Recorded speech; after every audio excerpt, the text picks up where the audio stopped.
All right, welcome Algebra 2. We are going to navigate from the home screen here, so you should be logged into Khan Academy. Your username should appear in the top right. And then you can go to Courses for the drop-down menu in the top left. And in your first column on Math, go to Algebra 2. Once that pulls up, we're going to select our first unit, which is Polynomial Arithmetic. Under Polynomial Arithmetic, we're going to go to our second skill.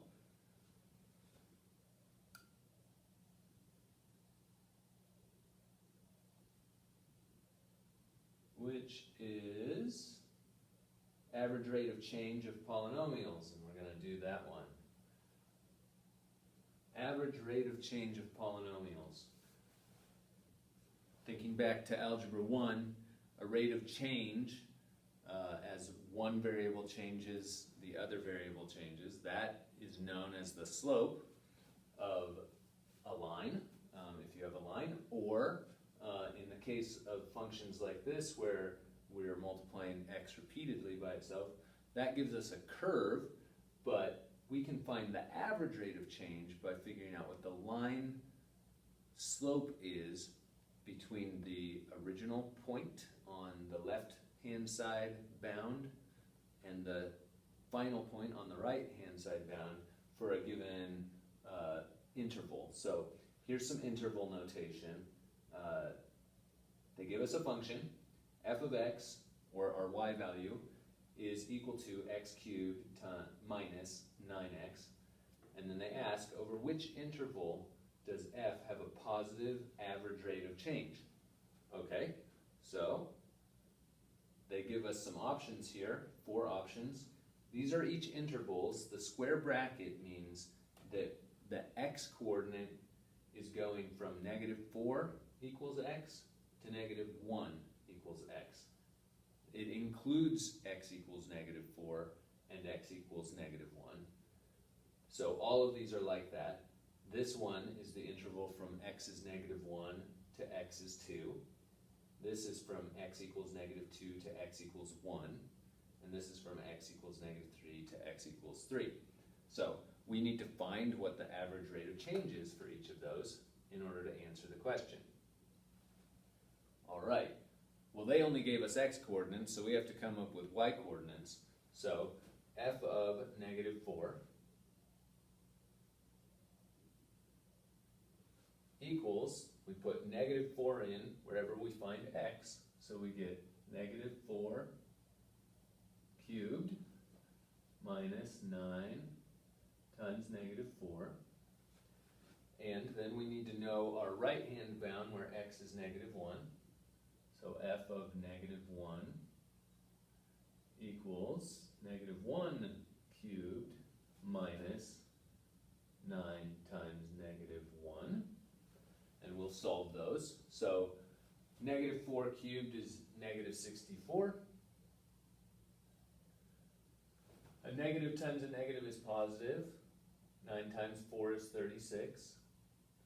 So f of -4 is going to be whatever that is. So 36 minus 64 is what we've got here. So that's -28. So -28 equals f of -4.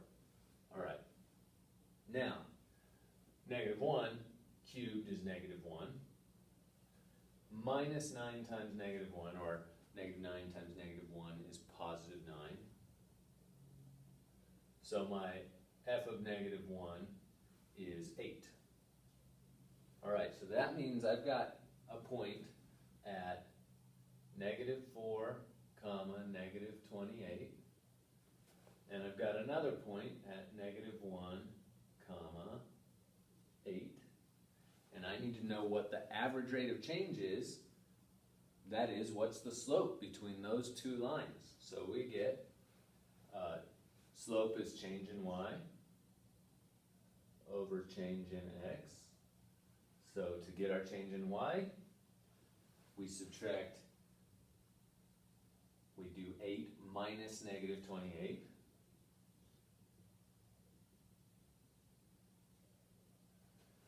then we have to be consistent. Since we took from this point first, we'll take from the same point in our denominator. Our change in x will be -1 minus whatever this one was, -4. And we simplify, so 8 minus -8, that's 8 plus 28, so 36. And -1 minus -4 is -1 plus 4, so that's 3. And 36 thirds equals 12. Okay, 36 thirds equals 12. So 12 is a positive number.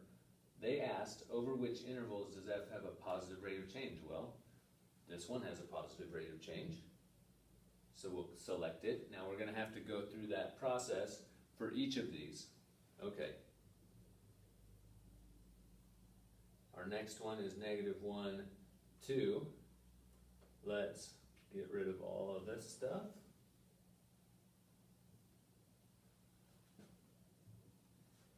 Oops. -1 to 2. Okay, so when x equals -1, we know that that implies that f of x equals 8. We found that for the last one. And then when x equals 2, that's going to mean that f of x equals 2 cubed minus 9 times 2. So that's 8 minus 18, which is -10. Okay, so now I have 2 points. One point is -1, 8, and my other point is 2, -10, and we need to get the slope at that. So we do -10 minus 8 for our change in y, and then 2 minus -1 for our change in x, and that results in -18 over 3. Well, -18 divided by +3 is a -6, so that's not got a positive average rate of change, so we won't pick B.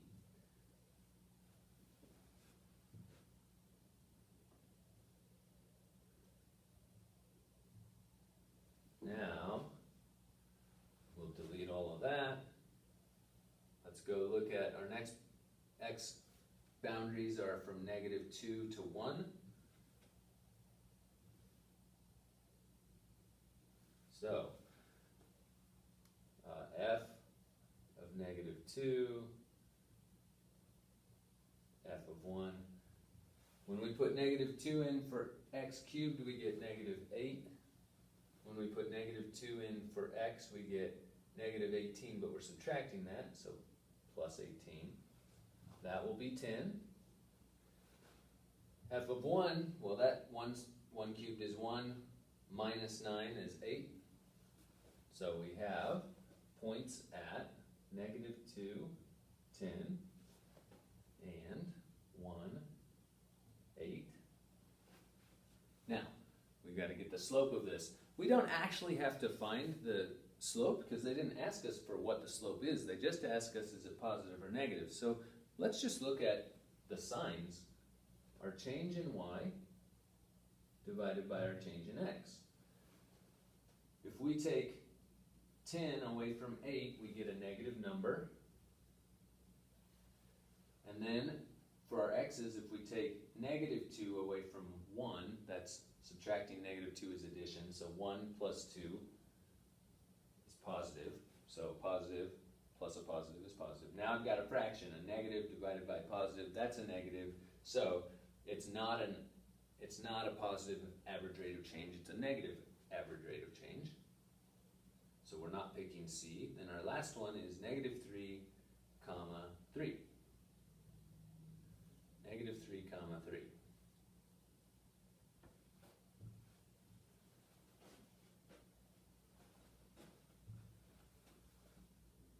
3 to 3. That's our interval for our x values.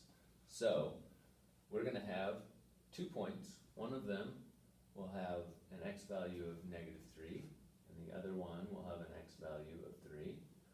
If I put negative 3 in here, I get negative 27 plus 18, that's negative 9. And then if I put 3 in, I get positive 27 minus 27. Oops, I made a mistake on this last one. We'll come back to that. So 3 in here is 27 minus 27, that's 0. Now, we screwed this one up, or I did. You didn't, you're doing fine. But I messed this up. Let's try that again. Negative 3 times itself 3 times is negative 27, that was okay. But 3 times 9 is 27, and negative times negative is positive. And so I get negative 27 plus 27, that also equals 0. So my slope, my change in y, is going to be 0 minus 0. Well, that's nothing, right? And my change in x is 3 minus negative 3. That's 3 plus 3, which is 6. Well, 0 over 6 is 0. 0 is not positive. 0 is not negative. But it's not positive, so we're not going to select it. The only one we want to select is that first one. And also, so we've confirmed that these three are not true, as well as proving that part A was our one correct answer. And we're done.